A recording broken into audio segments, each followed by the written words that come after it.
यानी अगर आपके अंदर से मोटिवेशन आ रही है तो उसके तो असरात होते हैं, और अगर कहीं इधर उधर से मोटिवेशन आए तो उसके बड़ी थोड़ी देर के असरात होते हैं। इसीलिए अक्सर ये सुनने को मिलता है कि हाँ वो फलां साहब या फलां खातून बात तो बड़ी अच्छी करते, मजे की होती है, लेकिन उसका असर कोई इतना दिन नहीं रहता, इतने ज्यादा देर नहीं रहता। तो भाई असर तो लेने वाले ने अपने पास रखना होता है। इस तरह जब हस्बैंड वाइफ से कहता है या वाइफ हस्बैंड से कहती है कि आपको पता है ना मुझे आपकी ये बात बुरी लगती है, तो भाई जिसको बुरी लगती है काम उसे करना होता है। जिसकी बुराई आपको बुरी लगती है वो तो करे ना करे, ये तो उसका मसला है ना। आपने तो अपना जवाब देना है, और जब आपने अपना जवाब देना है तो अपने इमोशंस के ऊपर आपकी नजर होनी चाहिए, कुजाए इसके कि कोई उसके ऊपर और नजर डालना शुरू करे। और इसको कहते हैं सेल्फ अवेयरनेस, मुझे मेरा पता होना चाहिए। और जिसे अपना पता होता है वो बड़ी अच्छी जिंदगी गुजारते हैं, और जिन्हें अपना पता नहीं होता उन्हें फिर लग पता जाता है। एक्सपीरियंशियल लर्निंग के ऊपर मैं बिलीव करता हूं, और मेरी हमेशा कोशिश रही है जब भी आप लोगों के यहाँ मैं हाजिर होता हूं या जहां भी मैं जाता हूं ट्रेनिंग के लिए, कि जब तक आप एक्सपीरियंस नहीं करते किसी चीज़ को तब तक वो चीज़ आपके साथ अटैच उस तर्ज पर नहीं होती। और मैंने बारहा आपसे भी अर्ज़ किया है कि जो भी हम पढ़ते हैं अगर हम उससे अपनी रियल लाइफ के साथ कहीं ना कहीं जोड़ लेते हैं फिर वो चीज़ भूलती नहीं, चूँकि वो हमारी ज़िंदगी का हिस्सा बन जाती है। अब हमारी पढ़ाई से जो अक्सर हमें फ़ायदा नहीं हो पाता उसकी बुनियादी वजह ये होती है कि वो हमारी ज़िंदगी से उस तरह से नहीं जुड़ी होती। और ज़िंदगी से वो कैसे जुड़ती है, यानी जो भी आप सीखते पढ़ते हो अगर वो आप अपने घर वालों से शेयर करते हो, तो अपने हॉस्टल फेलोज से शेयर करते हो, अपने बहन भाइयों के साथ शेयर करते हो, अपने दोस्तों के साथ शेयर करते हो, उसको डिस्कशन में ले आते हो, वो फिर आपके ज़ात का हिस्सा बन जाएगी, वो कभी आपको भूलेगी नहीं। हम जब उसको आइसोलेशन में पढ़ते हैं और आइसोलेशन में देखते हैं और उसका ज़िंदगी के साथ ताल्लुक़ नहीं जुड़ता, तो फिर उसका नतीजा ये निकलता है कि फिर हम इम्तिहान से पिछली रात, जो पहली रात होती है, हम उस वक्त बैठे उसको बड़े रटे रुटे लगा रहे होते हैं। और आपने देखा होगा कि लोग मोटरसाइकिल पर पीछे बैठे हुए किताब खोल के बैठे होते हैं। इस तरह से आप देखें कि जहाँ पर इम्तिहान होते हैं वहाँ कमरा भरा होता है उनका, वॉशरूम्स भी और वो जगह भी जहाँ किताबें ढेर लगा होता है। तो वो क्यों होता है? चूँकि वो आखिरी लम्हात में जाकर उसे पढ़ रहे होते हैं, और वो चूँकि एक्सपीरियंशियल लर्निंग नहीं करते, चीज़ों को उस तर्ज पर देखते नहीं, तो उसके नताइज इसी तर्ज पर निकल कर आते हैं। अब चूँकि हम उसको एक्सपीरियंस करेंगे तो आपने साथ वाले के ऊपर ख़ास तौर पर नज़र रखनी है, यानी आपका हमसाया आपकी ज़िम्मेदारी है। एक तो उसकी आँख नहीं लगनी चाहिए, आपने उस पर नज़र रखनी है, और दूसरा आपने उसे कहते रहना कि पलट तेरा ध्यान किधर है। तो आप एक दफ़ा साथ वाले की तरफ मुँह करके कह दीजिए, पलट तेरा ध्यान किधर है।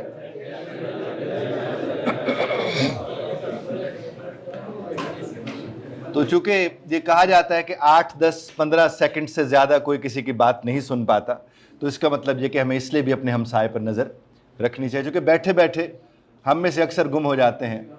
आपके इल्म है इस बात, और वो कहाँ कहाँ होते हैं वो सिर्फ उन्हें पता होता है नहीं।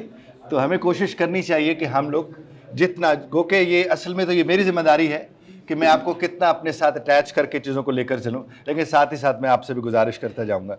तो एक्सपीरियंशियल लर्निंग में क्या होता है, ये इंगेज करती है पार्टिसिपेंट्स को इन एक्टिव रियल वर्ल्ड एक्सपीरियंसेस के हवाले से, और वो फिर लीड किसको करते हैं? डीपर अंडरस्टैंडिंग को। डीपर अंडरस्टैंडिंग हो ही तभी सकती है जब आप उसका हिस्सा हो। मेरे इधर से कुछ भी कह देने से, आपको हंसा देने से, रुला देने से, कुछ भी कह देने से तब तक फर्क नहीं पड़ेगा जब तक आप उस सूरत में उसके साथ उसको एक्सपीरियंस नहीं कर रहे होंगे। और आज का ये पूरा सेशन जो कि इमोशनल इंटेलिजेंस से मुताल्लिक है और लीडरशिप से, तो हम काफ़ी चीज़ों को एक्सपीरियंस करते हुए आगे बढ़ेंगे मेरे अल्लाह के करम से। और उसके बाद देखेगा डीपर अंडरस्टैंडिंग के साथ साथ एक और चीज़ है कि रिटेन करना, यानी जो आप तक बात पहुंची है वो आप तक रह भी जाए, और वो कितनी देर आपके साथ रहती है। क्या वो सिर्फ आपके शॉर्ट टर्म मेमोरी का हिस्सा बनती है या वो आपकी लॉन्ग टर्म मेमोरी का भी हिस्सा बनती है? तो इन दोनों एरियाज को आपको देखने करने की ज़रूरत है, इसी को हम एक्सपीरियंस करने की आज कोशिश करेंगे। तो ये जो मैंने अभी आपकी खिदमत में मारूज़ात पेश की हैं, तो आप इसको एक दफ़ा थोड़ी देर के लिए साथ वाले को बता दीजिए जो मैंने अभी आपसे शेयर किया है, कि हो सकता है कि उसका ध्यान इधर ना हो, आपका हो, और वो आप उस तक बात पहुंचा सकें। तो please 30 seconds 1 minute for you fellows.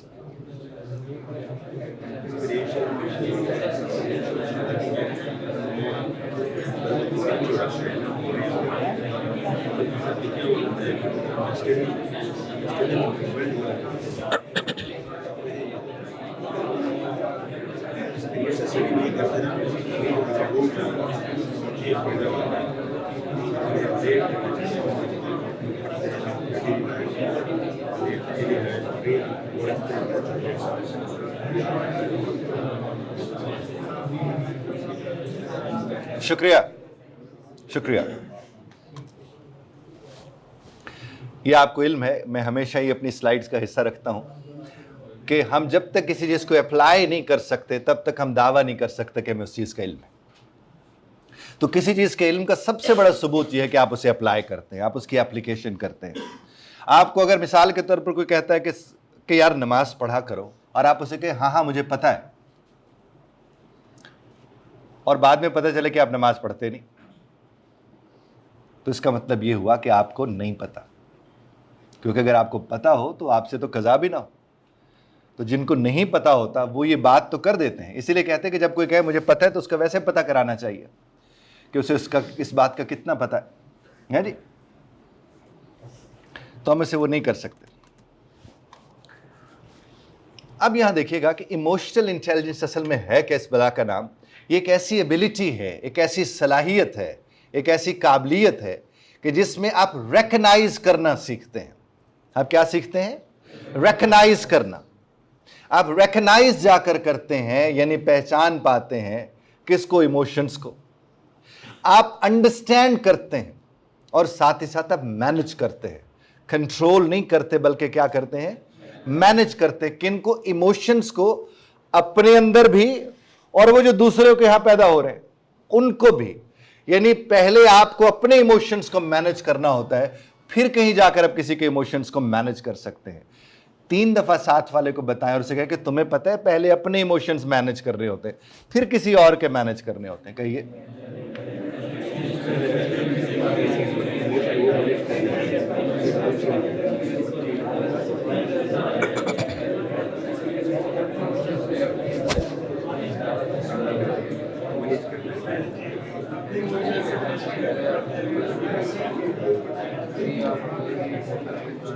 यानी दूसरे माना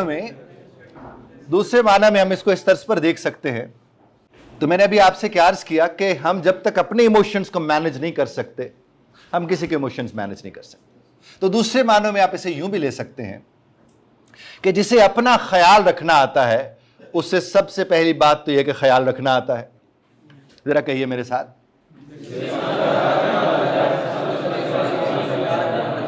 और जिसे ख्याल रखना आता हो वही तो ख्याल रख सकता है। कहिए। ऐसा ही है ना? तो इसका मतलब हमें इस बात को सीखने की जरूरत है कि हम दावा तो कर दें कि मुझे उसका बड़ा ध्यान है, मुझे उसका बड़ा ख्याल है, और वो आपसे जान छुड़ाना चाह रहा हो। वो दुनिया में कोई भी रिश्ता आपका हो सकता है। यानी आप जब अपने किसी रिश्ते पर बोझ बन रहे हो, वो रिश्ता तो नहीं होता, वो रिश्ता नहीं होता। तो आपने जब इस चीज को समझ लेना है, आपको अपनी जात के साथ और दर्स का आपका जुड़ाव होगा, तो इसका मतलब अपना ख्याल रखने वाले किसी का भी ख्याल रख सकते हैं। 3 दफा साथ वाले को कहिए।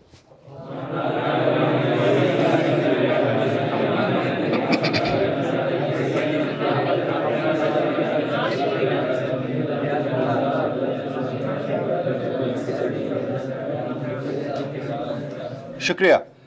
तो अब हमने इमोशनल इंटेलिजेंस में एक बात समझने की कोशिश की कि इसके जरिए आप, ये वो वाली सलाहियत होती है जो जिसके जरिए आप रिकॉग्नाइज करना सीखते हैं, अंडरस्टैंड करना सीखते हैं और मैनेज करना सीखते हैं। किनको? इमोशंस को, पहले अपने अंदर, फिर जो दूसरों के यहां इमोशंस मौजूद हैं उनके अंदर।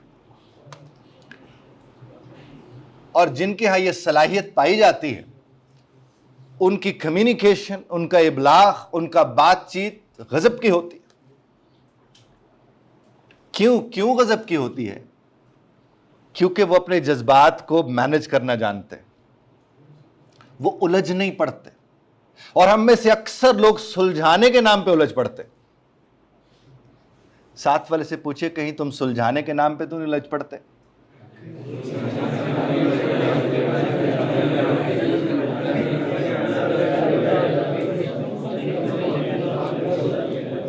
है? तो आपने इस चीज को देखना है कि जिसने सुलझाना होता है उसका तो साबिर होना सबसे ज्यादा जरूरी है। अब आप एक लम्हे को देखिए, नबी करीम सल्लल्लाहु अलैहि वसल्लम की जात मुबारका, आपने ताइफ में सब्र करके ये बताया कि सब्र क्या होता है। आप अगर आलिम हैं और आप साबिर नहीं है तो आपसे बड़ा जालिम कोई नहीं होगा। तो क्या आपके पास इल्म है, आप करें। तो नबी करीम सल्लल्लाहु अलैहि वसल्लम ने ताइफ में क्या फरमाया कि ये नहीं जानते मैं कौन हूं, लिहाजा इन पे पहाड़ मत गिराए, इन्हें हिदायत दें। और फिर आपको पता है उन्हें हिदायत मिली। तो इसका मतलब यह है कि आप जब कभी भी, मसलन आज आप 4 बातें यहां से सीख के जाते कि इमोशनल मैनेजमेंट ये होती है, और घर जाके आप अपने दोस्तों को, अहबाब को, रिश्तेदारों को बताने लगे कि मैं आज आपको बताता हूं इमोशनल मैनेजमेंट क्या होती है, और वो आपके पास तवज्जो ना दे, कहते तू सुनना नहीं मेरी गल, तो वो आगे से क्या पहले अपने इमोशंस तो मैनेज करो, फिर कहीं जाके मेरे इमोशंस तो मैनेज करना। तो इसका मतलब आपको अपनी जात को बेहतर बनाना होता है बेहतरी लाने के लिए। और जिस घड़ी आप अपने ऊपर काम करना शुरू कर देते हैं तो फिर यकीन मानिए आपको किसी पर काम करने की जरूरत भी नहीं रहती, क्योंकि आप तो बड़े क्लियर होते हैं और फिर आपको कोई खराब नहीं कर सकता।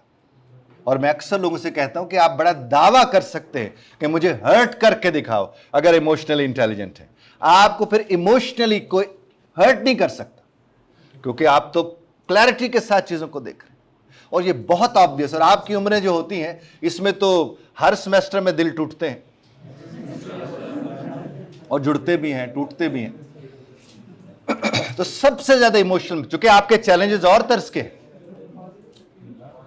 आपके चैलेंजेस बहुत ही मुख्तलिफ नौइयत के, और आप लोगों के साथ ही तो हम लोगों को खड़ा होना है, आप लोगों को समझने की हमें कोशिश करनी है, फिर नताज दूसरा क्या होता है कि जो इमोशनली इंटेलिजेंट होते हैं उन्हीं के रिलेशनशिप हेल्दियर होते हैं, जो कि उन्हें हेल्दी रिलेशनशिप मैनेज करना आता है, उसे मेंटेन करना आता है। और ये सब किस सूरत में मुमकिन है? आप इमोशनल इंटेलिजेंट हो। इसे मैंने कहा आज बड़ा मजे का टॉपिक है, और आप अगर मेरे साथ उसको लेकर चलते रहेंगे तो आपको अंदाजा होता चला जाएगा। और आखिरी बात इसमें क्या है कि बेटर डिसीजन मेकर्स ये होते हैं अंडर प्रेशर, यानी बड़े से बड़े प्रेशर में भी आकर ये शानदार किस्म के डिसीजन ले सकते हैं, क्योंकि ये इमोशनल इंटेलिजेंट होते हैं। तो अगर इन 3 चीजों में आप ठीक नहीं हैं तो तय पा गया आप इमोशनली इंटेलिजेंट नहीं, और अगर इन 3 चीजों में आप ठीक है तो भी तय पा गया कि आप इमोशनली इंटेलिजेंट है। और आपकी जो कि उम्रों में जज्बातियत जरा ज्यादा होती है, which is a kind of good thing, लेकिन अगर उसी जज्बात को आपको मैनेज करना आता हो तो फिर तो क्या ही बात है। अब आप साथ वाले के साथ इसी बात को एक दफा दोहरा दीजिएगा, फिर हम बात को लेकर आगे बढ़ेंगे। कम ऑन प्लीज।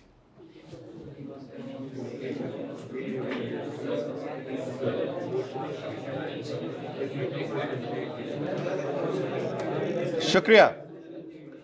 अब जो की कंपोनेंट्स हैं हमारे पास, इसके इमोशनल इंटेलिजेंस के जो की कंपोनेंट्स हैं हम उनके ऊपर बात करेंगे, और ये 5 की कंपोनेंट्स हैं इसके। नंबर 1 है सेल्फ अवेयरनेस। नंबर 1 क्या है? Self awareness. नंबर 2 है सेल्फ रेगुलेशन। आप रेगुलेट कर ही तब सकते हैं जब आप अवेयर हो। और उसके बाद क्या? एम्पैथी। एम्पैथी के बाद है मोटिवेशन, और फिर उसके बाद क्या है? Social skills. तो ये 5 एरियाज हैं, और इन 5 एरियाज का हम सबको कहीं ना कहीं किसी न किसी एतबार से इल्म होना चाहिए। और ये अगर हमें इल्म होगा तो हम बहुत से मामलात को बहुत बेहतर तौर पर देख सकेंगे। और ये जो लिखा हुआ है इसे तो लिखने की ज़रूरत भी नहीं है, क्योंकि ये तो आपको वैसे हम आपकी खिदमत में पेश कर देंगे, है जी। मेरे साथ मिलके कहिए कि लिख लिख कर हमारे तो लेख ही सड़ गए। हाँ, लेख कहते किस्मत को। अब आप देखिए, हमारी ये आदत रही है कि बोर्ड पर कोई लिखना शुरू करे हम जल्दी से लिखना शुरू कर देते हैं, क्योंकि हमारी मश्क ये हुई है। जो समझ के लिखता है वो कम लिखता है, जो समझने के लिए लिखता है वो बहुत ज्यादा लिखता है और समझता फिर भी नहीं है। और आपके ये देखने में आई होगी ये बात। आपने क्या करना है, उतना लिखें जो आपको समझ आए, और फिर आप पढ़ेंगे, समझेंगे, लिखेंगे। तो ये जो है, ये तो वैसे आपको ये जो तख्ती है ये तो आप तक वेस्ट पहुंच जाएगी। इसका टेक अवे भी एक है, ये फॉर्म, ये सारा का सारा यहाँ भी लिखा हुआ, वो भी हम दे देंगे। मैं आपके साथ जो जुमला बोल रहा हूँ या आपको दोहराने के लिए कुछ कहता हूँ, उसमें कुछ निकात आते हैं, कुछ आप एक्सपीरियंस करते हैं, आप उसको लिखना चाहें तो वो ज़्यादा बेहतर है। बाकी आप इसे भी लिखना चाहें तो एतराज़ मुझे नहीं है, लेकिन चूँकि मौका मिला तो मैंने कहा मैं आपकी खिदमत में अर्ज़ कर दूँ। अब ये जो आपके सामने है लिखा हुआ, इसको आप हमसाये को समझाएं। ये मैं आपको नहीं बता रहा फिलहाल, सिर्फ हमसाये को समझा दीजिए ये पांचों हैं क्या बनाएं।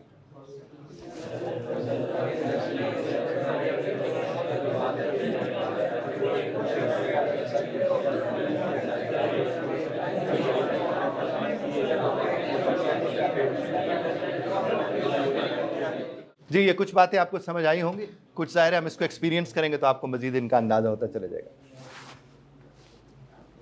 तो पहला देखिए, सेल्फ अवेयरनेस का मतलब क्या है? अपने इमोशंस को समझना। अब देखिए, आप किसी से बात करते हुए अगर आप उसे यह कह देते हैं कि तुम्हें पता है ना मुझे यह बात बुरी लगती है, तो यह बात तो आपको आईने के सामने खड़े होकर कहनी चाहिए कि आपको पता है कि आपको यह बात बुरी लगती है। बड़ा लतीफ नुक्ता है। आप किसी से तो कह रहे हो कि तुम्हें पता है मुझे यह बात बुरी लगती है। आप पहले तो अपने आप को बताए ना कि आपको यह बात बुरी लगती है, तो पहले तो आपको पता होना चाहिए। मेरी बात आप तक पहुंच रही है? जिस घड़ी आपको पता होगा कि आपको बात बुरी लगती है, तो फिर काम करने की किसको जरूरत है? आपको। गुजाइश के कोई और उसके ऊपर काम करे। इस तरह जब हस्बैंड वाइफ से कहता है या वाइफ हस्बैंड से कहती है कि आपको पता है ना मुझे आपकी ये बात बुरी लगती है, तो भाई जिसको बुरी लगती है काम उसे करना होता है। जिसकी बुराई आपको बुरी लगती है वो तो करे ना करे, ये तो उसका मसला है ना। आपने तो अपना जवाब देना है, और जब आपने अपना जवाब देना है तो अपने इमोशंस के ऊपर आपकी नजर होनी चाहिए, कुछ के कोई उसके ऊपर और नजर डालना शुरू करे। और इसको कहते हैं सेल्फ अवेयरनेस। मुझे मेरा पता होना चाहिए।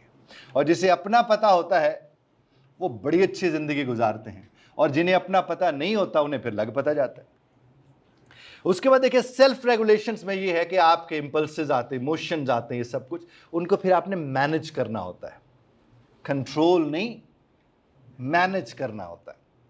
उसके बाद क्या एम्पैथी क्या है? कि दूसरों के फीलिंग्स को अंडरस्टैंड करना, उनका शिकार नहीं होना।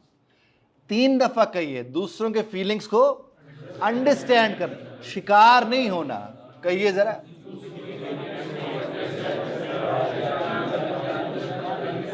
अब आप देखिए, अगर किसी का दिल घबरा रहा हो और आपका उससे भी ज्यादा घबराना शुरू हो जाए, आप उसकी मदद कर सकते हैं? किसी को गुस्सा आ रहा हो और आपको उसके से भी ज्यादा उसके ऊपर गुस्सा आ जाए, आप उसकी मदद कर सकते हैं? आप नहीं कर सकते। ये बड़ी एक आम सी मिसाल है, और आपने इसी को समझने की कोशिश करनी है। मैंने आपसे क्या अर्ज किया कि किसी का दिल घबरा रहा हो और आपका दिल उससे भी ज्यादा घबराना शुरू हो जाए, तो आप उसकी मदद करने लायक नहीं है। किसी को गुस्सा आ रहा हो और आपको उससे भी ज्यादा गुस्सा आ जाए, तो आप उसकी मदद करने लायक नहीं है। अब आपने इसी को जहन में रखते हुए आपने कोई ऐसी स्टोरीज जो रियल लाइफ स्टोरीज हो वो आपने शेयर करनी है, कि जिसमें आपने खुद देखा हो कि किसी को गुस्सा आ रहा था तो आपको उससे भी ज्यादा गुस्सा आ रहा था, कोई घबरा रहा था तो आप उससे भी ज्यादा घबरा गए। आप अपनी बात या कोई मुआशरे में ऐसी बात हुई हो जिसके ऊपर आप कुछ शेयर करना चाहिए। और ये शेयर आपने कैसे करना है? जिस तरह आप वो खड़े होके पेयर बनाते हैं, जो मैं अपनी क्लास में आप लोगों से अक्सर बनवाता हूँ, कि आप खड़े होते हैं, आप मुड़ते हैं, पेयर बनाते हैं, और उसमें आप रियल स्टोरी कोई शेयर करेंगे। कॉन्कॉक्टेड या मनगढ़ंत नहीं होगी, जिसमें आपको या आपके किसी शख्स को ऐसे गुस्सा आया हो और आपको उसमें लगा हो कि यार ये मुझे आज अंदाज़ा हो रहा है कि नहीं, ऐसा नहीं होना चाहिए था। Please stand up, turn and do that. आपको पता है जिस तरह ग्रुपिंग में करवाता हूँ आपसे, इधर इधर इधर इधर, आप उधर मुड़ेंगे, ना मेरी जान, आप दोनों इधर आ जाएंगे प्लीज, इनसे बात करें। इधर इधर इधर, शुक्रिया, थैंक यू,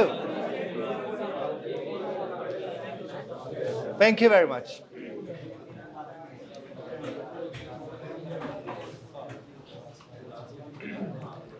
अभी मुझसे एक पीछे सवाल किया गया, तो मैंने उनसे कहा कि आप सवाल सबके सामने कीजिएगा, मैं उसका जवाब दूंगा, लेकिन उम्मीद है कि हम इसमें जवाब में आ जाएंगे। अदरवाइज अगर हमारा जवाब आप तक ना पहुंचा इस एक्टिविटी के जरिए, तो आप पूरा सवाल कीजिएगा, मैं फिर उसका जवाब दूंगा। हो सकता है कि हम इस प्रोसेस से गुजरें और आपको वैसे जवाब मिल जाए, फिर भी हम उस सवाल की तरफ जरूर जाएंगे। ठीक है, मैं जरा एक प्रोसेस करा लूँ, will get back to it. उसके बाद देखिएगा कि आपका था मोटिवेशन, फाइंडिंग इंटरनल ड्राइव।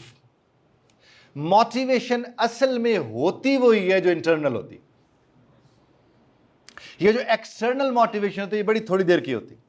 आपने अक्सर देखा होगा, मोटिवेशनल स्पीकर को सुन के आए तो उस वक्त होते हैं हम आग लगा देंगे, ये हो जाएगा, वो हो जाएगा। थोड़ी देर के बाद आहिस्ता आहिस्ता बत्ती गुल होना शुरू हो जाती है। क्यों? क्या होता है? थोड़ी देर के लिए तो इग्नाइट हो जाते हैं, लेकिन उसके बाद फिर क्या होता है? आहिस्ता आहिस्ता आहिस्ता वो असरात खत्म। और अगर इंटरनल मोटिवेशन हो, वो फिर रहती है। यानी अगर आपके अंदर से मोटिवेशन आ रही है तो उसके तो असरात होते हैं, और अगर कहीं इधर उधर से मोटिवेशन आए तो उसके बड़ी थोड़ी देर के असरात होते हैं। इसीलिए अक्सर ये सुनने को मिलता है कि हाँ वो फलां साहब या फलां खातून बात तो बड़ी अच्छी करते, मज़े की होती है, लेकिन उसका असर कोई इतना दिन नहीं रहता, इतने ज़्यादा देर नहीं रहता। तो भाई असर तो लेने वाले ने अपने पास रखना होता है। बात पहुंच रही है? यानी आप तक किसी ने अच्छी बात पहुंचा दी, जब उसने अच्छी बात पहुंचा दी, वो अच्छी बात को कैरी तो आपने करना है। इसमें उसका क्या दोष है? उसका तो कोई दोष नहीं। उसने एक अच्छी बात आपसे शेयर की, थोड़ी देर के लिए आप उससे मुतासर हुए, और अब उस असर को, उस तासुर को तो आपने लेके चलना है ना साहब जी। और अगर आप उसे नहीं लेकर चलेंगे, कल को आप यही कहते रहेंगे हाँ गल्ला तो अच्छी करता है वो, या अच्छी बातें वो करती है खातून, लेकिन ना वो असर ज़्यादा देर नहीं रहता। भाई असर आपने रखना है, किसी ने नहीं करना। तो इंटरनल मोटिवेशन सबसे बड़ी मोटिवेशन होती है, जो real motivation in a sense होती है, इंट्रिंसिक जिसको टेक्निकल में कहते हैं। उसके बाद सोशल स्किल्स है। सोशल स्किल्स में क्या है? सिर्फ बिल्ड नहीं करना, मेंटेन भी करना। वो जिस तरह कहते हैं यारी लगाना सौखा होता है, निभाना औखा होता है। चूंकि निभाने में, और वैसे इसके लिए जो लफ्ज इस्तेमाल होते हैं वो निभाना होता है, निबाह करना, निभाना, वो डिफिकल्ट होता है। क्यों? निभाने में आपको अपने इमोशंस को मैनेज करना होता है। हर तीसरे चौथे घंटे, तीसरे चौथे दिन आपके जहन में एक ख्याल आता है, अच्छा मैं ही निभाऊं। जिस घड़ी आपके पास आ जाए मैं ही निभाऊं, तो अंदर से आवाज आनी चाहिए, जी हां आप ही ने निभाना है। देखिए जिसको इल्म होता है उसका ताल्लुक है, निभाना उसी ने होता है। 5 दफा कहिए साथ वाले को।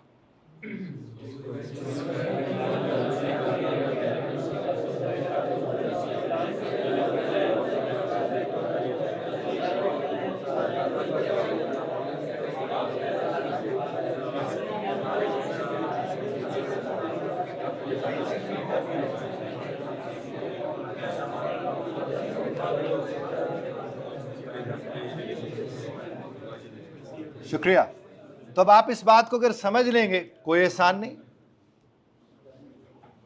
आप देखिए, अगर किसी से आप कहे कि मैंने आपके लिए ये किया, ये किया, ये किया, और आगे से वो कहते मैंने कहा था, आप तो गए, वो जिसने ठाकुर तो गए, आपको तो समझ ही नहीं आया कि मेरे साथ हो क्या रहा। और दूसरे मानों में अगर एक लम्हे को सोचें, हो सकता है जो उसने कहा है वो दुरुस्त हो, कि उसने तो नहीं कहा था कि आप उससे निभाएं, है जी? वो तो आपने किया था। वो बड़ा एक पंजाबी का बड़ा खूबसूरत शेर है कि एक दिन दिल अखियां नू कहंदा कि भला ये इंसाफ की कहंदा कि लड़दियां तुसी ते फड़ लिया मैनू है। बात पहुंच रही है ना? एक हाथ पर ज्यादा पहुंची है कि लड़दियां तुसी ते फड़ लिया मैनू, ते फिर दिल अखियां नू कहंदा कि वे मोया सानू तू ही टिकण नहीं देंदा है। बात पहुंच रही है ना?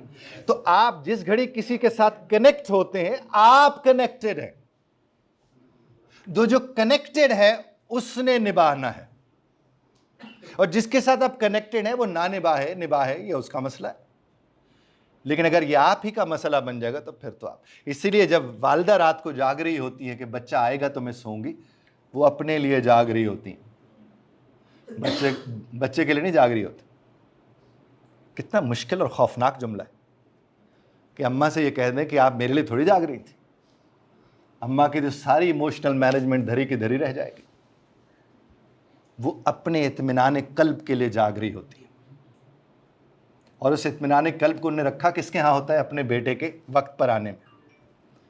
तो ये किसने रखा था? बात अगर पहुंच जाए तो बड़ा कमाल हो जाए, है? बात पहुंच रही है ना? अब आपको कोई भी रिश्ता अगर दुखी करता है तो वो दुख आप ले रहे हो, वो दुख दे नहीं रहा। इस जुमले पर मैं चाहता हूं कि आप थोड़ा सा जरा गुफ्तगू फरमाएं हमसाये के साथ, बड़ा फर्क पड़ेगा।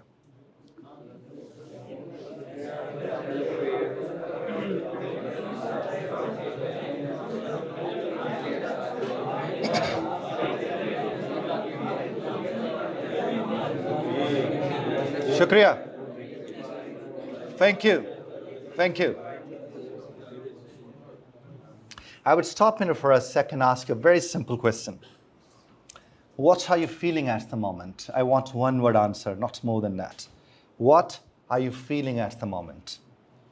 One word, please, come on. And it should be a word like, आप दिमाग से नहीं बताने, feelings हैं.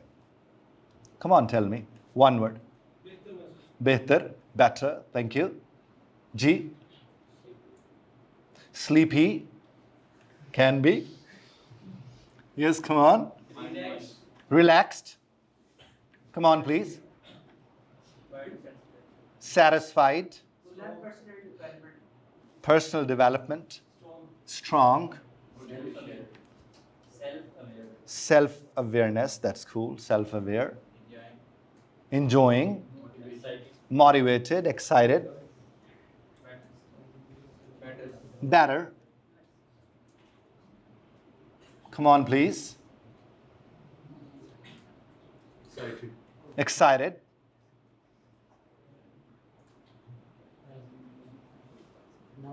Normal.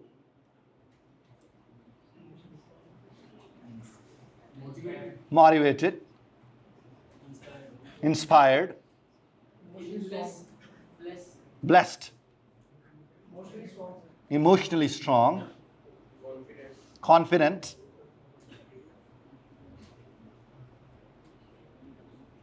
आओ ना इधर. Confident. आइए.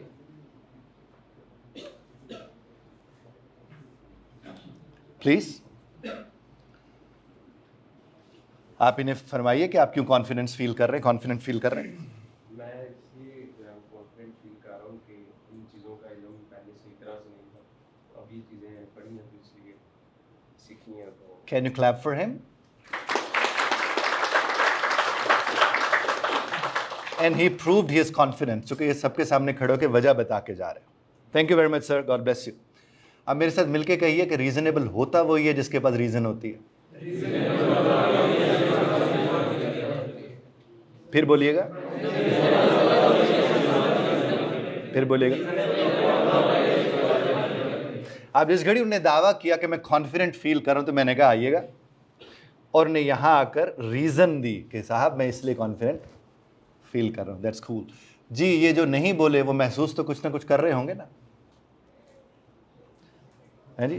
तो आपके हमसाये में बैठे हैं जो नहीं बोले, तो हल्की सी कोहनी मार के उन्हें कहें बोलना. हाँ, बुलवाइए उनसे. जी, question was, what are you feeling at the moment? Yes, come on, please. Satisfied. Learning, relaxed. Happy.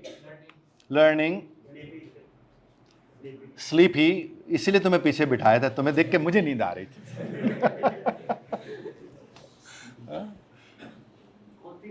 Confident. Thirsty. Go and get water.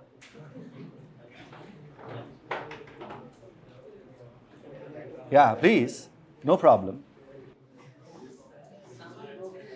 Obviously, कुछ तो हुआ होगा ना. Entertained. And who was sad? Sad और entertained दोनों साथ बैठे हुए. Oh, हाँ. That's cool. But there would be a reason, obviously. Once you're sad, there's a reason. Once you're feeling entertained, obviously there's a reason. Reason is always there. Always there. Hungry. इधर कुछ नहीं मेरे पास खिलाने. मेरे पास खिलाने के लिए कुछ नहीं तुम्हारे पास. जनाबे वाला. What else? आप में से कोई और, because that's your share. ये आपका शेयर होता है, इसलिए मैं that's what I'm asking you to. Ashamed. Anxiety. Oh yeah. That's cool. Anxious. Happy. Flashbacks. Oh yes, धमाके हो रहे होंगे. Understand. Understand. Possible. That's cool. आप देखें ना, ये जो भी आप लफ्ज़ बोल रहे हैं, ये सब एक्सपीरियंशियल लर्निंग से जुड़े हुए हैं. आपने कहीं ना कहीं जाकर एक्सपीरियंस किया चीज़ों को, और अब आप जब जुड़ रहे हैं कहीं माजी के साथ, कहीं हाल के साथ, कहीं मुस्तकबिल के साथ, तो फीलिंग्स और तरह की हैं। कोई खुशी के साथ ले रहा है, कोई सैड हो रहा है, कोई एंटरटेन फील कर रहा है, फ्लैशबैक्स चल रही हैं, सब के सब क्यों चल रहे हैं? चूँकि आपके नॉलेज में वो चीज़ें आ रही हैं और फिर उसके ऊपर आप रिफ्लेक्ट ऑन कर रहे हैं, कनेक्ट हो रहे हैं अपनी ज़ात के साथ, एंड दिस इज कॉल्ड, इसी को तो लर्निंग कहते हैं। सीख आप तब रहे होते जब आप रिलेट करते। जिस चीज को आप रिलेट नहीं कर सकते उसमें आप सीख ही नहीं रहे होते, आप नहीं सीख रहे होते। आपको याद होगा 6ठी, 7वीं, 5वीं, 9वीं, 10वीं में सेट का एक चैप्टर होता था मैथ में। अक्सर असातिज़ा वो छुड़वा देते थे। क्यों भाई? लेकिन छुड़वा देते। उसके बाद देखिएगा, ये एक एक्टिविटी है, मूड चेक इन एक्टिविटी। इसमें से जो भी आपका मूड इस वक्त है वो आप अपनी नोटबुक में लिख लीजिए। कम ऑन प्लीज, इनमें जो भी है।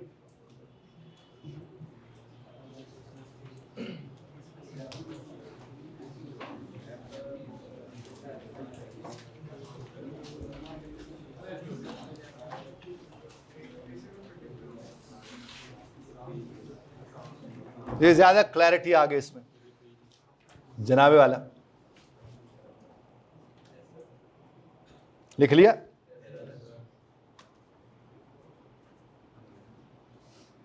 अब ये जो मूड है उसके नीचे उस मूड की वजह लिख दीजिए। जी जनाबे वाली, हो गया?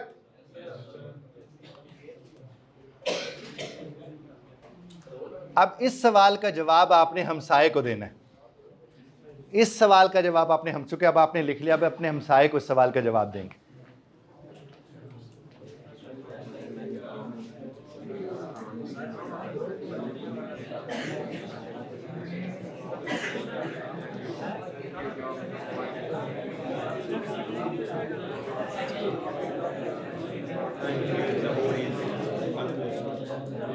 शुक्रिया। अब क्या हम ये बात कर सकते हैं?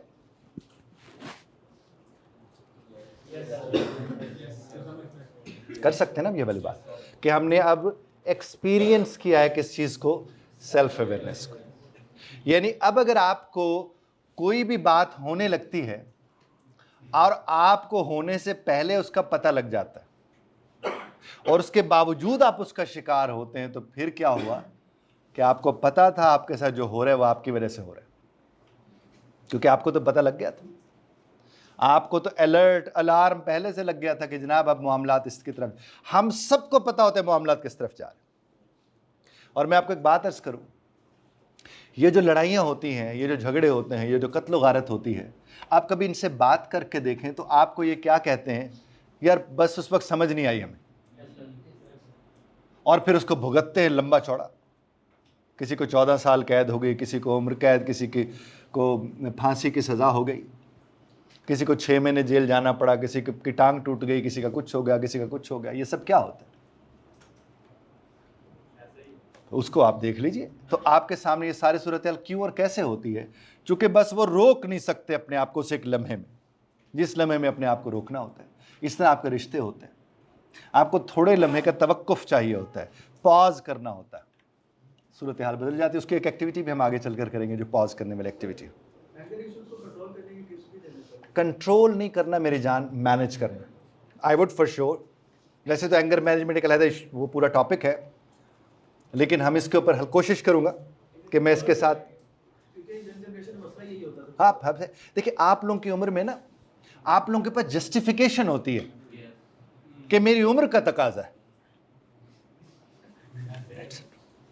ऐसा नहीं है। हालांकि आपकी उम्र में तो और ज्यादा अच्छा होना चाहिए कि आप ताकतवर लोग हैं, क्योंकि इस उम्र में ताकत होती, तो उस ताकत के जरिए मैनेज करने के बजाय उसका इजहार हम और तरह से करते हैं। वो तो बुजदिली होती है। हमारे यहाँ बदतमीजी को बहादुरी समझा जाता है। 5 दफा साथ वाले को कह दीजिए,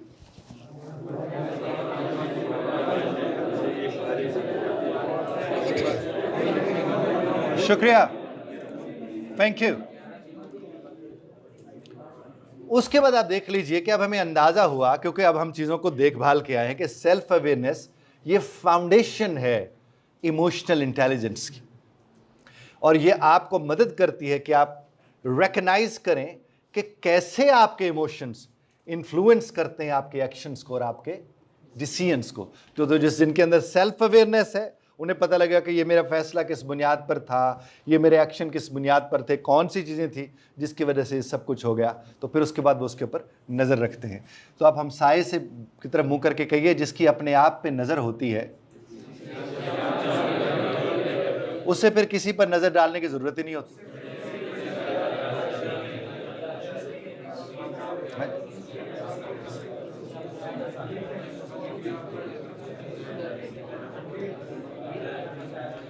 शुक्रिया। अब हम आ जाते हैं सेल्फ रेगुलेशन की तरफ। अब पता तो लग गया, अब उसको रेगुलेट करना है, यानी उसको बाकायदगी के साथ अपनी जिंदगी का हिस्सा बनाना है। क्योंकि पता लग गया, रेगुलेट तो तभी कर सकते हैं ना जब पता लग जाए। तो इसका मतलब क्या है कि ये एबिलिटी है कि आपने उस वक्त काम रहना है।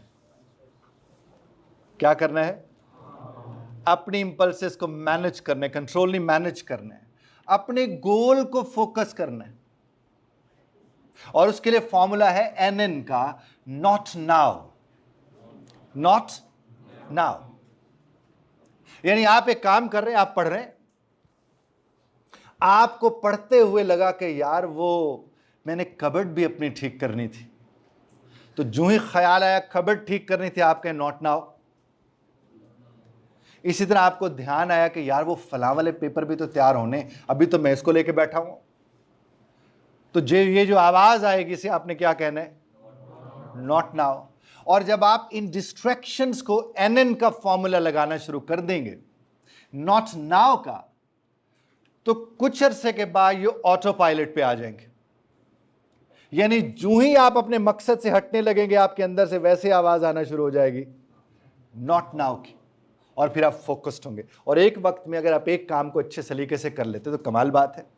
दूसरी बात यह है जिसको समझने की ज़रूरत है कि अक्सर आजकल देखने में ये मिलता है कि आपका जो किचन है, ये मैं ख़ास तौर पर बात कर रहा हूँ घर में मौजूद ख़ातीन के हवाले से, कि जो किचन होता है नॉर्मली, अब किचन के अंदर ही, अगर वो बड़ा थोड़ा किचन हो, उसी के अंदर ही वॉशिंग मशीन रखी होती है, वो सिंक के साथ अटैच होती है। अब देखिए, अगर एक खातून हंडिया चढ़ा के साथ बर्तन धोना शुरू कर देती हैं और बर्तन धोने से पहले ऑटोमेटिक मशीन में कपड़े डाल देती हैं, तो 3 काम एक ही वक्त में हो रहे हैं। बात पहुंच रही है ना? और अगर वो हंडिया पका तो ये सोच रही हैं अभी लॉन्ड्री भी करनी है, अभी बर्तन भी धोने हैं, अभी सफाइयां भी करनी हैं। तो अगर उन्होंने हंडिया चढ़ा तो ये 2 काम कर लिए, और हंडिया क्या थी, चावल बन रहे थे, तो जो ही उसे दम देंगे वो सफाई भी कर सकती है। तो तरतीब लगानी होती है। आप जब पढ़ाई कर रहे हैं, आप भी मुस्तकबिल के साथ, तो फीलिंग्स और तरह की हैं।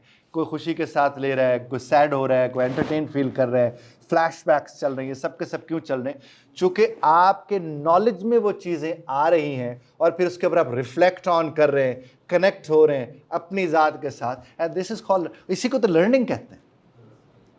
सीख आप तब रहे होते जब आप रिलेट करते। जिस चीज़ को आप रिलेट नहीं कर सकते उसमें आप सीख ही नहीं रहे होते, आप नहीं सीख रहे होते। आपको याद होगा 6वीं, 7वीं, 5वीं, 9वीं, 10वीं में सेट का एक चैप्टर होता था मैथ में। अक्सर असातिज़ा वो छुड़वा देते थे। क्यों भाई? लेकिन छुड़वा देते। तो पानी आ गया जनाबे वाला, देख लीजिए, 1 बोतल का फायदा। अब किसी को भी प्यास लगे तो आराम से वो कैमरे से, ये एम्पैथी रिफ्लेक्शन की बात हम करते हैं। कोई रीसेंट कॉन्फ्लिक्ट दिमाग में लाइएगा, जो आजकल में कोई कॉन्फ्लिक्ट हुआ हो आपका किसी के साथ, बस ज़हन में ले आइए उसको, अपने ज़हन की हद तक रखिएगा, और अगर हमसाये से हुआ तो उसे बताइएगा। और एक बात और भी आपसे अर्ज करूं, ट्रेनिंग में जब दोस्त साथ बैठे होते हैं तो दोनों की ट्रेनिंग नहीं होती। हमेशा अजनबी के साथ बैठना चाहिए, उसके साथ बैठना चाहिए जिसके साथ आप इस अरसे में मुलाकात नहीं हुई। अब लिखना नहीं है, यह भी सोचना है कि जब आपका किसी के साथ कॉन्फ्लिक्ट हुआ था तो उस वक्त वो क्या सोच रहा होगा, आपने ये सोचना है।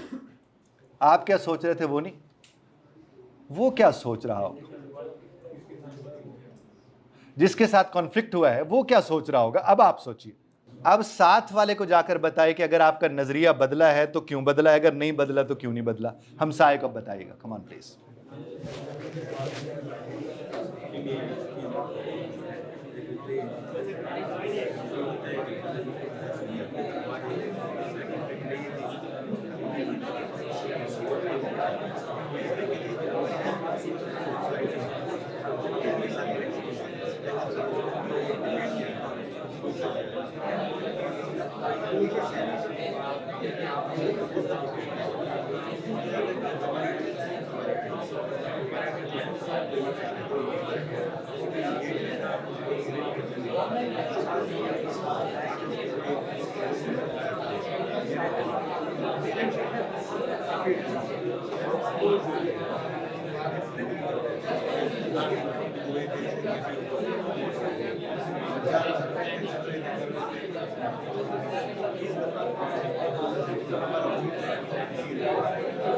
शुक्रिया, थैंक यू। अब आप इसको जरा देखिए, ये एम्पैथी को एक्सपीरियंस करना था। मैं इसकी आपको मिसाल देता हूं। मैं कपल कोच कर रहा था, तो हस्बैंड मेरे पास तशरीफ लाए और मैंने उनसे ये एक्टिविटी करवाई। मैंने कहा कोई रीसेंट कॉन्फ्लिक्ट आपका हुआ हो। उन्हें ये एक्टिविटी की तो उन्होंने मुझे कहा कि शाह जी मुझे समझ आ गया आप मुझे क्या आप समझाना चाह रहे हैं। मैंने कहा चलो अल्हम्दुलिल्लाह। मैंने कहा ये उसको समझ आनी चाहिए ना जो आपकी पत्नी है। तो वो शाम को जब वो घर पहुंचे तो उन्होंने जाकर अपनी बेगम साहिबा से कहा कि कल जिस मामले पे हमारे दरमियान इख्तलाफ पैदा हुआ था, मुझे उसमें एहसास हुआ कि मैं गलती पर था और मैं ऐसे ऊंचा ऊंचा बोल गया, तो मुझे ये ख्याल रखना चाहिए था। तो कहने लगे जब मैंने ये जुमला बोला, चूँकि बाद में मुझे वाक़या रिपोर्ट हुआ, कहने लगे वो तो कुछ देर हैरान ही रही कि इन्हों की हो गया कि इसने तो आज तक इस तरह की बात नहीं करी। वो कहते वो बड़े शक की निगाहों से मुझे देखती रही और थोड़ी देर के बाद कहते वो कहने लगे कि नहीं मैंने भी ज़रा गलत बात की थी, मुझे भी ऐसा नहीं करना चाहिए, अब थके वके आते तो मुझे ख्याल रखना चाहिए। तो मुझे वो फ़ोन करके कहते कि उसके बाद इस कदर हम लोग बेहतर फील कर रहे थे अपने उस रिलेशनशिप में, चूँकि हमने ओन किया था। लेकिन एक चीज़ देखिए, मुझे याद है मेरे को 500 कपल था, उनकी कोचिंग के लिए एक सेशन था, वहाँ गया हुआ। तो वहाँ पर मैंने चीज़ों को ऐसे समझा बता रहा हूँ ना, तो उसमें कोई एक दो सिंगल भी आए हुए थे। सिंगल इन अ सेंस कि वो शादीशुदा थे, लेकिन बेगम के साथ कोई नहीं आता, कोई वो इस तरह के वाले सिंगल थे। तो वो जब घर पहुंचे तो उन्होंने, वो तो बड़े चार्ज थे कि आज तो जाकर कमाल हो जाएगा, तो उन्होंने जाकर बहुत ही अच्छा होने की कोशिश की और आगे से बेगम ने कहा आज खैर तो है और उसके बाद फिर खैर नहीं रही। तो मुझे फ़ोन करके कहते कि सर इतनी टिप्स टेक्निक सीख कर गए तो घर गए तो मसला और भी बढ़ गया। तो मैंने उनसे कहा कि जनाब ट्रेनिंग तो आप करके गए थे, उन्होंने ट्रेनिंग नहीं ली थी। तो जिसने ट्रेनिंग ली हो वो आलिम होता है और आलिम का तो साबिर होना ज़रूरी है। मैंने कहा ये आपको पता है कि चेंज कैसे बिहेवियर में आता है, ये 1 मिनट में नहीं आ जाता, थोड़ा वक्त लगता है, थोड़ा प्रोसेस लगता है। मैंने कहा वो जो आपके साथ उलझ पड़ी होंगी खातून, इसका मतलब उन्होंने ट्रेनिंग नहीं ली, वो तो अपनी जगह पर कायम दायम है। और अगर उनके उलझने पर आप उनसे उलझ पड़े तो फिर ठीक तो आपको होना था, इसका मतलब आप ठीक नहीं हुए हैं। आज की इस ट्रेनिंग के बाद अगर आप लोग अपने घरों में तशरीफ़ ले जाते हैं इधर उधर और आपके अंदर एम्पैथी नहीं है, आपके अंदर सेल्फ अवेयरनेस के बावजूद सेल्फ अवेयरनेस नहीं है, आप उसे रेगुलर नहीं, फिर कोई फ़ायदा नहीं है। फिर आप और उसमें तो कोई, आप यहाँ से निकले और बाहर जाते हो मैं देखो एक मोटरसाइकिल वाले के साथ पंगा लेके खड़े हुए, तो इसका मतलब क्या हुआ कि आपके साथ जो भी बात हुई है उसको आपने उस तरह से एक्सपीरियंस नहीं किया। ये एम्पैथी थी जनाब। एम्पैथी आप देख लीजिए क्या होता है कि step into someone else shoes to understand their feelings, experiences, and it fosters trust and respect. और वो जो मैंने आपके साथ कपल की बात की, वहां फॉस्टर हुआ था ट्रस्ट और रिस्पेक्ट। और एम्पैथी जरूरी क्यों है? इससे कॉन्फ्लिक्ट रिजॉल्व होते हैं। एम्पैथी जरूरी क्यों? इससे रिलेशनशिप स्ट्रेंथन होते हैं। एम्पैथी जरूरी क्यों? इससे एनवायरनमेंट को सपोर्ट मिलता है। और एनवायरनमेंट भी कौन सा है? जो कोलैबोरेट करने में। अब देखिए वो जो मैंने हस्बैंड वाइफ का कहा, उसमें आपकी मदद करता है। ये एक एक्टिविटी है, we don't have time for that activity but we can try. मैं 4 5 6 लोगों के साथ आपको ये करके दिखाता हूँ। ये मिंगल एक्टिविटी है। आप 4 और 4 यहाँ आ जाइएगा, 8 लोग। आप सिर्फ इसको देख लीजिएगा। This activity we can do. अब इस मिंगल मिंगल में क्या होता है कि मैं कहता रहूंगा मिंगल मिंगल, और ये आपस में एक दूसरे के साथ यूं मिंगल मिंगल करते रहेंगे। ठीक हो गया ना? मिंगल मिंगल का पता लग गया ना? यानी मैं कहूंगा मिंगल मिंगल, कोई इधर से गुजर रहा होगा, कोई उधर से गुजर रहा होगा, ये आपस में करीब करीब से। ठीक हो गया? तो हम सब मिलके कहते हैं मिंगल मिंगल मिंगल। कहिए कहिए कहिए कहिए, यूं यूं। हाँ, stop please, stop. Turn, turn का मतलब है जो आपके करीब खड़े आप उसके साथ खड़े हो जाए, जो आपके करीब उसके साथ पेयर अप कर ले। That's good. अब ये जो इन्होंने पेयर अप किया है, अब अगर ये लोग स्ट्रेंजर्स हैं तो आप इनसे ये सवाल जवाब शुरू करेंगे, आपका नाम क्या है, आप किस शोबे से ताल्लुक़ रखते हैं, आपके फ्यूचर गोल्स क्या हैं, ये इनसे बात करेंगे। तो हम इन्हें 1 मिनट दे देते हैं कि आप एक दूसरे से वो सवाल करें जो एक अनजान आदमी से किए जाते हैं। Come on please.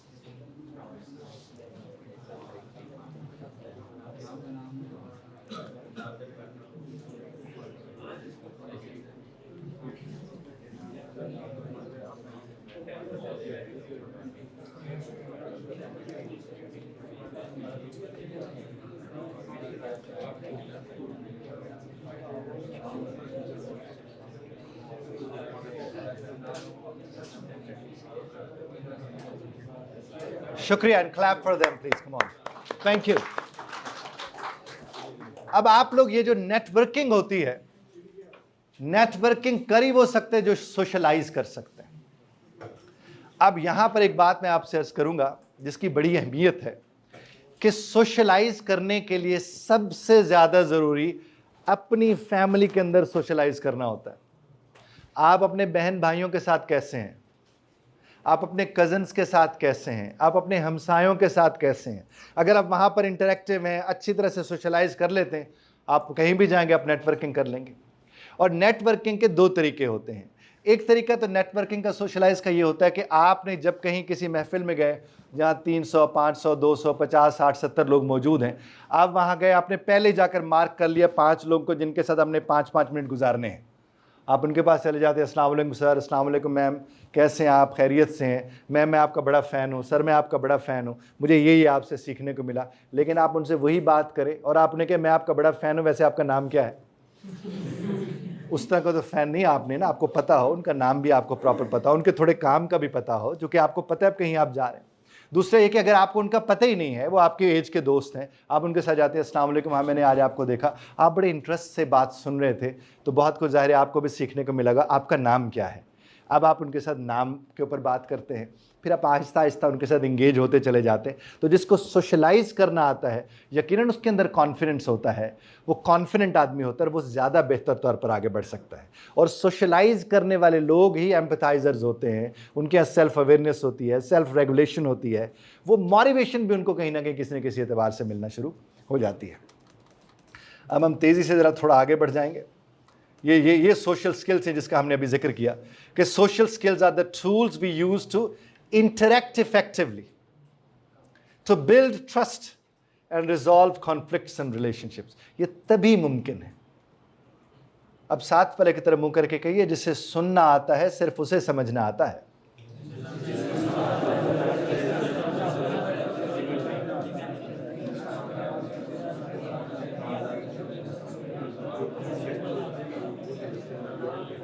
और जिसे, और कहिए, और जिसे सुनकर समझना आता है सिर्फ वही समझा सकता है। बस इस कानून को जहन में रख लीजिए मेरे अल्लाह के करम से। अब सोशल स्किल बिल्ड कैसे होती है? ये सिर्फ और सिर्फ उसी एतबार से बिल्ड हो सकती है जब आप एक्टिवली सुनते हैं। काहे को समझने के लिए, जवाब देने के लिए नहीं। आप साथ वाले की तरफ मुंह करके कहिए कि जो जवाब देने के लिए सुनते हैं उन्हें जवाब मिल चुका होता है। 3 दफा कहिए।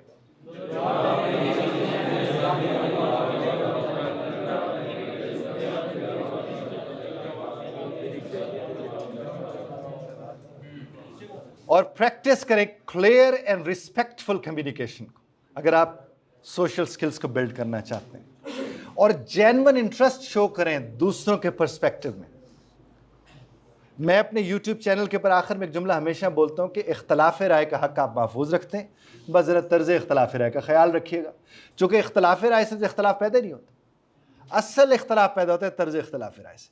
और आजकल आप किसी के मुतालिक भी सिर्फ कमेंट्स जाके पढ़ लें, आपको पता लगेगा इतने अच्छे अच्छे नाम और इतनी गैर मुनासिब जुमले उनने बोले हुए होते हैं कि आपको समझ नहीं आते। फिर तस्वीरें भी उनकी ऐसी लगी होती है कि वो वाकई रिस्पेक्टेबल आदमी लग रहे होते हैं, खातून हो या साहब हो, लेकिन इस कदर गैर मुनासिब वो लफ्ज़ इस्तेमाल करते हैं, गैर मुनासिब जुमले इस्तेमाल करते हैं कि इंसान हैरान होकर रह जाता है कि ऐसा जुमला कोई प्राइवेट में अपने आप से नहीं कह सकता और उन्होंने वहाँ अपने नाम के साथ लगा दिया। किसी का भी कोई पर्सपेक्टिव है, हर एक का अपनी राय है, आपको राय का एहतराम, आप इख्तलाफ ज़रूर करें लेकिन दायरे में रहकर करें ना, लेकिन हमारे यहाँ वो नहीं होता। ये आपकी एक्टिविटी है, ये जो आपने करनी है अपने लिए, और आप नेक्स्ट सेशन में ये चीज़ लेकर आएंगे। आपने कोई एक सेंटेंस लिखना है जिसमें आपने ये बताना है कि आपको ज़िंदगी में क्या मोटिवेट करता है पढ़ाई करने के लिए या ज़िंदगी का कोई फैसला करने के लिए, आपकी मोटिवेशन क्या है, बस इतना ही आपने ये लिखना है। एक स्टेटमेंट आपकी होगी जो कि नेक्स्ट टाइम इसी पे हम एक्टिविटी कर सकेगा। अब ये ज़रा ये लास्ट एक तरह से एक्टिविटी हमारी रोल प्ले कॉन्फ्लिक्ट के हवाले से। अब कहीं आप काम करते हैं या कुछ भी, तो डिसएग्रीमेंट्स तो होते हैं, तो हम इमोशनल इंटेलिजेंस की कौन सी टेक्निक्स को यूज़ कर ले सकते हैं। तो पहला है कि हम जब भी कोई कॉन्फ्लिक्ट आए सबसे पहले पॉज, रुके, दूसरा एम्पैथाइज, तीसरा क्लैरिफाई। इससे कॉन्फ्लिक्ट रिजॉल्व हो जाता है। तो कॉन्फ्लिक्ट रिजॉल्व करने के लिए ये 3 स्टेप्स हैं। पहला स्टेप क्या है? पॉज, दूसरा क्या है? एम्पैथाइज, और तीसरा क्या है? अब इसको देखिए आगे चलकर। अब हम इसके ऊपर रिफ्लेक्ट करते हैं कि आपने कभी जिंदगी में किसी चीज के ऊपर पॉज किया तो कहां था, क्यों किया, कैसे किया और कब किया। अब इसी को अगर हम थोड़ा आगे देखें तो हमें अंदाजा होता है कि लीडरशिप में, मैं इसके आगे चलकर आपको एक एक्टिविटी करवाता हूं। अब आप देखिएगा लीडरशिप में, जो कि लीडरशिप के मुतालिक सारी, तो ये सारा का सारा जो हमने आज सीखा है, किसी भी लीडर के अंदर अगर ये चीजें हों तो वो लीडर होता है। चूंकि लीडरशिप का काम क्या है? लीडर का काम क्या है? इंस्पायर करना, और इंस्पायर कर वो सकता है जो खुद इंस्पायर्ड हो। और अगर आप इंस्पायर्ड नहीं है और आप इंस्पायर करने जाएंगे तो आप एक्सपायर करके आएंगे। और कनेक्ट करता है, लीडर होता वो ये जो कनेक्ट कर देता, और फिर वो गाइड करता है। चाहे वो कौम का लीडर हो, चाहे वो किसी टीम का लीडर हो, चाहे वो किसी क्लास का सीआर हो, वो कोई भी हो, वो चाहे किसी टीम का कैप्टन हो, वो लीडर जो होता है। और ये क्या करते हैं? ये अंडरस्टैंड करते हैं अपनी टीम के इमोशंस को, और उन्हें मैनेज करना जानता है, जो कि ये अपने इमोशंस को मैनेज करना जानता है। अब जब आप कॉन्फ्लिक्ट्स आते हैं तो उन्हें हमने रिजॉल्व कैसे करना होता है। आप एक तो जितने भी डिसएग्रीमेंट्स हैं उन्हें कामली एड्रेस करें, और आप ज्यादा फोकस किसके ऊपर रखें? जो म्यूचुअल अंडरस्टैंडिंग है, जो कॉमन टर्म्स हैं। एक्टिव लिसनिंग को यूज करें, और फिर एम्पैथी जब करेंगे तो फिर विन विन सॉल्यूशंस आ जाएंगे आपके पास। ब्रीदिंग रीसेट को छोड़ दीजिए, ये जरा देखिए। ये अब मैंने यहां आपके सामने रखे हैं, ये आप सिर्फ हमसायों को पढ़ के सुनाते जाएं।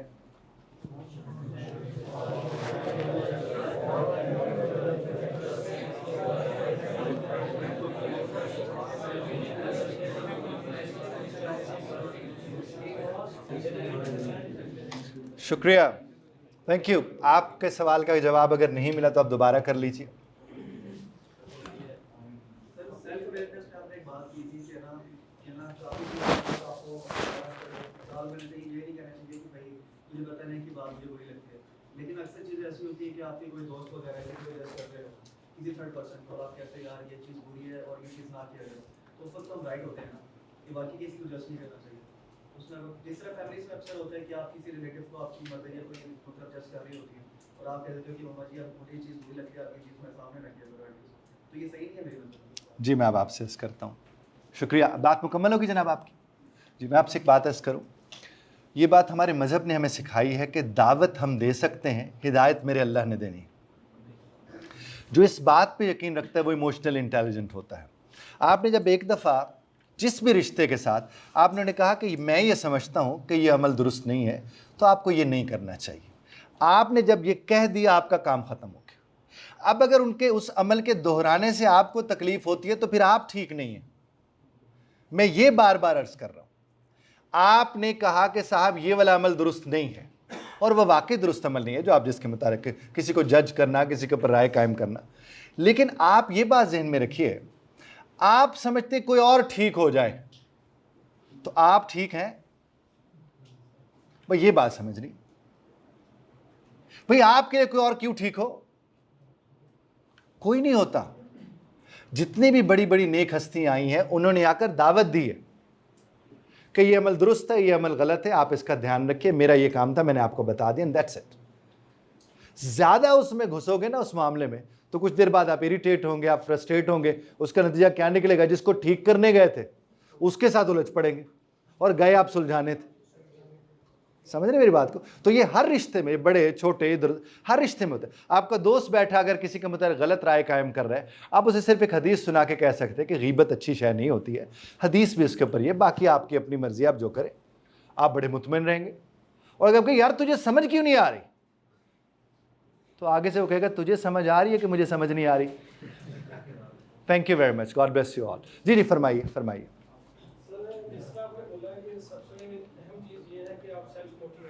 जनाबे वाला, तो एक इंसान सेल्फ मोटिव होता है या होने की कोशिश करता है, और उसी दौरान जो नेगेटिव थॉट्स हैं वो उसके अपने घेरे में ले लेते हैं। जनाबे वाला, नॉट नो की कोशिश कर रहा है, लेकिन वो स्ट्रैप से निकल नहीं पा रहा, तो उस वक्त में क्या करना चाहिए? जी बहुत अच्छा सवाल है आपका। मैं आपसे एक बात अर्ज़ करूँ। माहिरीन नफ्सियात कहते हैं कि हर शख्स को 60,000 या 6 लाख ख़यालात 24 घंटे में विज़िट करते हैं, और उनमें 80% नेगेटिव होते हैं। तो हमारा मैकेनिज़्म बना हुआ कि हम उनमें से निकल कर आ जाते हैं कहीं ना कहीं, किसी न किसी एतबार से। बाकी ये जो नॉट नाउ की आप बात फरमा रहे, जो मैंने अभी आपसे अर्ज़ किया था कि इसके बावजूद भी आप नहीं निकल पा रहे, तो आपके पास सिर्फ वही एक हल रह जाता है, नॉट नाउ। इसके अलावा हल नहीं है। आप जो ही नॉट नाउ करते हैं, यानी जिस तरह बुरा ख्याल आपके ऊपर हमला करने से बाज नहीं आ रहा, इस तरह आप रिस्पॉन्ड करने से बाज ना आए। कुछ लोग जल्दी इसके ऊपर काबू पा लेते, कुछ ज़रा देर से इसके ऊपर काबू पाते। और जहाँ तक ताल्लुक उस सूरत में आने वाला गुस्सा है या ऐसी कोई सूरत हाल है, जिस तरह उस बच्चे ने भी बात की, तो वो जो पॉज होता है 10 to 30 सेकेंड्स का, अगर आप 10 to 30 सेकेंड्स का पॉज ले आते हैं किसी भी चीज़ को रिस्पॉन्ड करने में, आप यकीन मानिए ज़िंदगी में बड़ा अमन और सुकून आ जाता है। लेकिन ये पॉज लेने के लिए भी अपने आप को तैयार करना पड़ता है और मशक करनी पड़ती है। बाकी गुस्सा किसे नहीं आता, आता है, सबको आता है। लेकिन कमाल बात यह है कि ये निकलता उस पर जिस पे बस चलता है। ये कभी उस पर नहीं चलेगा जिस पे बस नहीं चलता है। अभी मैं 18वें ग्रेड वालों को ट्रेनिंग करा रहा हूँ, और वो मुझे कह रहे हैं कि आप हमें जो अदब व आदाब सिखा रहे हैं, ये 19-20 वालों को भी तो समझाएं ना, बड़ी बेइज्जती करते हैं। तो मैंने उनसे अर्ज़ किया कि पिछले हफ्ते 16 वाले भी यही कह रहे थे। बहुत शुक्रिया ध्यान से सुनने का। सलामत है। Thank you very much.